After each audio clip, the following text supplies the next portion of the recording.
This channel does not promote any violent, harmful, or illegal activities. All content provided by this channel is meant for an educational purpose only. এবার এই মুহূর্তে নজর রাখবো আরেকটি breaking নিউজের দিকে। কলকাতায় বিজয় দিবসের অনুষ্ঠানে থাকতে পারেন মুক্তিযোদ্ধারা।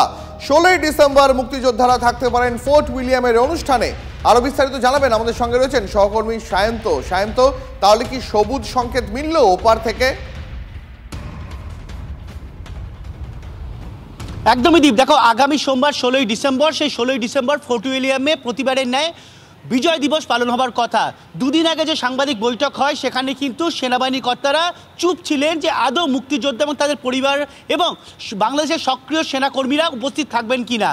কিন্তু সেই জায়গায় দাঁড়িয়ে এবার ফোর্ট উইলিয়ামের তরফে জানানো হলো যে মুক্তিযোদ্ধা এবং তাদের পরিবারের সদস্যদের থাকার সম্ভাবনা বেড়েছে এবং এই ব্যাপারে নির্দিষ্ট প্রক্রিয়া আলোচনার পর সবুজ সংকেতও মিলেছে। তবে কতজন মুক্তিযোদ্ধা আসছেন বা তাদের কতজন পরিবার আসছেন সেটা নিয়ে এখন পর্যন্ত নির্দিষ্ট করে জানানো হয়নি। তবে একটা বিষয় গুরুত্বপূর্ণভাবে জানানো হয়েছে ফোর্ট উইলিয়ামের তরফে, কোনো মুক্তিযোদ্ধার পরিবারের সঙ্গে সাংবাদিকরা কথা বলতে পারবেন না। অর্থাৎ যে কূটনৈতিক দৈত্য এখন চলছে সেই দৈত্যে যেন কোনো রকম চিন না ধরে, সেই কারণে কিন্তু কোনো মুক্তিযোদ্ধার পরিবারের সঙ্গে বা মুক্তিযোদ্ধার সদস্যদের সঙ্গে সাংবাদিকরা কথা বলতে পারবে না। যদিও ফোর্ট উইলিয়ামের তরফে জানিয়ে দেওয়া হয়েছে যে বিষয়টি নিয়ে অনিশ্চয়তা তৈরি হয়েছিল সেই অনিশ্চয়তা অনেকটা কেটে গিয়েছে।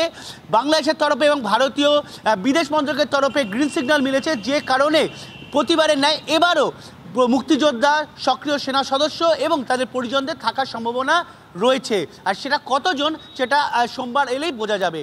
দীপ, অনেক ধন্যবাদ তোমাকে সায়ন্ত। তার মানে একটা কথা চয়নিকা বলাই যায় যে আন্তর্জাতিক মহলে মুখ পোড়ার আশঙ্কায় বাংলাদেশ ইউটার্ন নিল।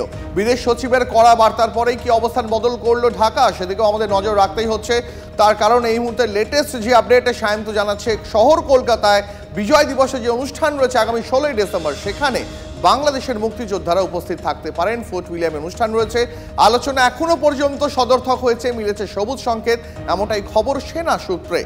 একটা প্রশ্ন চয়নিকা এখানে বারবার উঠছে যে আন্তর্জাতিক মহলে তাহলে কি মুখ পোড়ার আশঙ্কায় ইউটার্ন নিল বাংলাদেশ? বিদেশ সচিবের কড়া বার্তার পরেই অবস্থান বদল করলো ঢাকা, এই প্রশ্ন উঠছেই। মৌলবাদীদের তাণ্ডব থেকে রেহাই পেতে সীমান্ত পেরিয়ে এপারে দুই বাংলাদেশি বৃদ্ধা একের পর এক অনুপ্রবেশের ঘটনা কিন্তু ঘটছে। কেউ সাঁতরে পার হচ্ছেন, তো কেউ রাতের অন্ধকারে পরিবারকে অসহায় অবস্থায় ফেলে রেখে চলে আসছে। আর এবার দুই বৃদ্ধা। আরো বিস্তারিত জানার চেষ্টা করব। আমাদের সঙ্গে এই মুহূর্তে রয়েছেন আমাদের প্রতিনিধি রূপক। কি বলছেন বৃদ্ধা?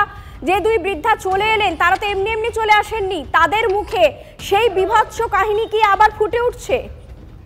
একেবারেই তাই। দেখো, যে চোপড়ায় যে নাবালিকা, সে যেমন তার অসুস্থ বাবা মাকে ফেলে রেখে এখানে চলে আসতে বাধ্য হয়েছিল, কার্যত তাকে এখানে হোমে ঠাঁই হয়েছে তার, তেমনই কিন্তু এই দুই বৃদ্ধা, তাদেরও কিন্তু 14 দিনের জেল হেফাজত হয়েছে।